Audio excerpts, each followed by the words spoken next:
Hi everyone, it's Maria Nicola with the 10-way necklace, and now I'm Maria Nicola that's been to Italy, and I'm so glad I did it. It was an incredible time. I was very fortunate and blessed to go, especially with my oldest and dearest friend from high school. We've been friends for a long time, 30-year friendship. We've been through everything together, and it was really lovely to go and experience that with her. So just wonderful. And I wanted to run you through each destination one by one, just so you can get more of an in-depth explanation of how I found it, what it was like to travel through Italy in the month of September, and just the influences and the people and the places, and just give you a better idea of what you're actually seeing. So in this video, we are going to discuss Rome. Rome was stunning. It's an incredible city to land in, especially never having seen anything Italian before.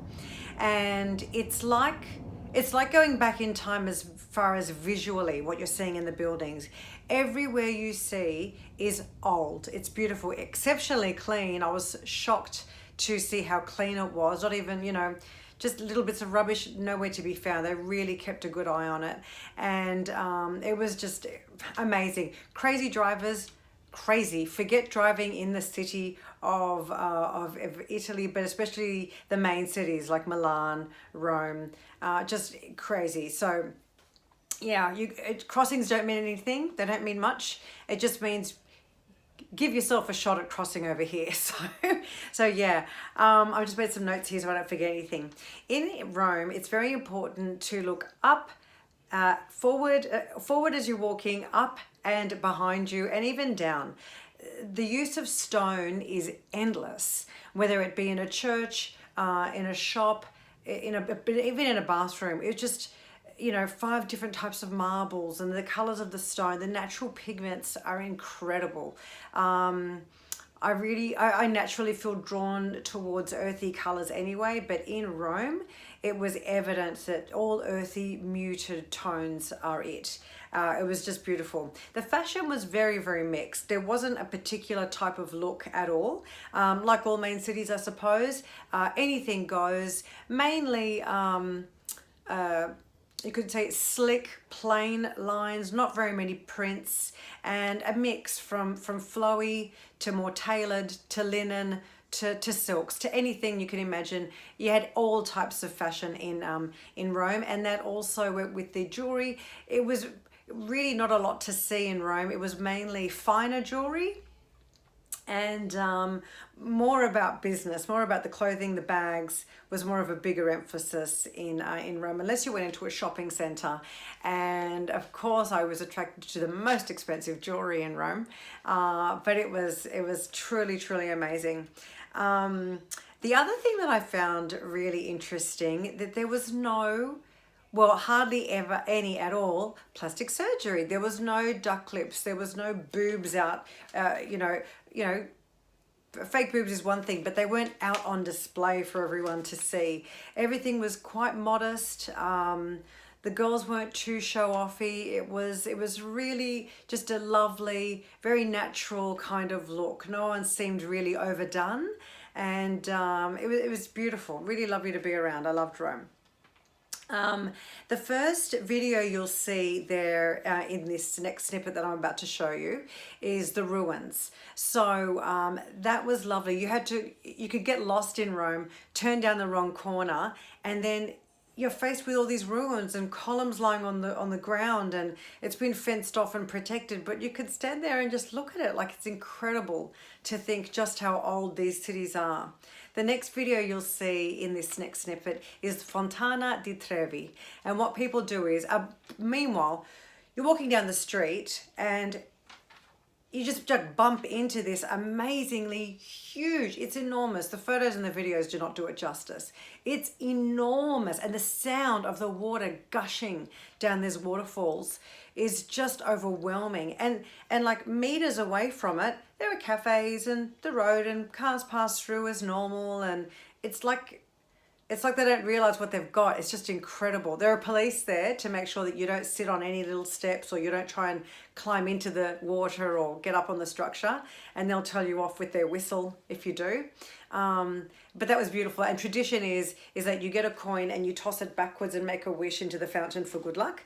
And all of that money that's thrown into the fountain is used for the preservation of the fountain, because as you can imagine, such an old structure needs a lot of upkeep.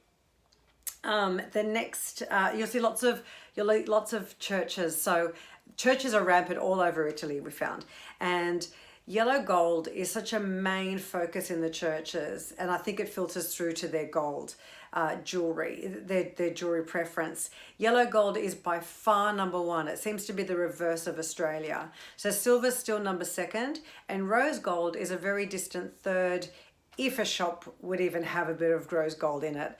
Most would not. It mainly focuses on yellow gold and then some silver. So, and I think it's because of it's such an old world heritage, such an old way of being, and then to change and go something completely quite different kind of contradicts where they've come from. So I think they've stuck to what they know, and what they know is yellow gold, that's for sure. I really felt moved to wear a lot of natural stone in Italy, just because of the oldness and the whatever. And the marble had a huge influence on me that I found everywhere. So I stuck to the white howlite in Rome, and loved that feeling of, I don't know, that natural, neutral kind of look. I loved that. You'll see a very quick scene where we've stopped to have lunch in it, like a beautiful little side street. And these three buskers stop and they just start playing on three different instruments, four songs. We thought they were going to be there for the afternoon, but they stopped, they played four songs, asked us for money from their hat, and then moved on to the next couple of restaurants and did it again. And that was their day. They were very, very good. But the cute thing is that while we were there, a tour group came walking through, and a couple thought they would just stop and have a little dance in the middle of the street while this band was playing. And it was lovely, and they danced really, really well. So that was just beautiful. The huge structure you'll see there is the Pantheon. The Pantheon is the one with the columns out the front, and it's the massive, massive church. It was originally an older, smaller church and burnt down. So they rebuilt the whole thing completely out of stone. It's ridiculous. Even the floor alone is ridiculous. But the columns and the walls and my girlfriend that I was traveling with, she's an architect. So she was able to point out to me that it's amazing how this thing even stands up. The dome alone is the widest spread freestanding dome in the whole wide world, that it doesn't have a support beam. There's nothing in the center. It just, I know you can't get that from the video, but I was in awe. Like everything, I think we spent half of Rome going like this.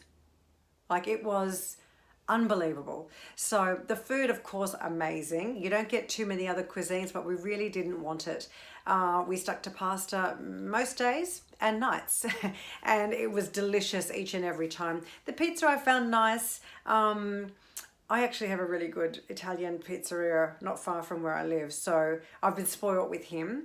And I do like a lot of topping. Their pizzas are nice and plain, very, very simple and basic, very little topping. It's all about the simplicity when it comes to pizza. And I'm afraid I'm a bit too westernized to appreciate it. I like lots of topping, but still it really was very, very nice. So that was Rome. I hope you enjoy the video, and now that you can understand a little bit more, I hope you appreciate it. So I'll be coming back to you very, very soon with the next sequence in our journey, and that was for the Amalfi Coast. But for now, enjoy Rome.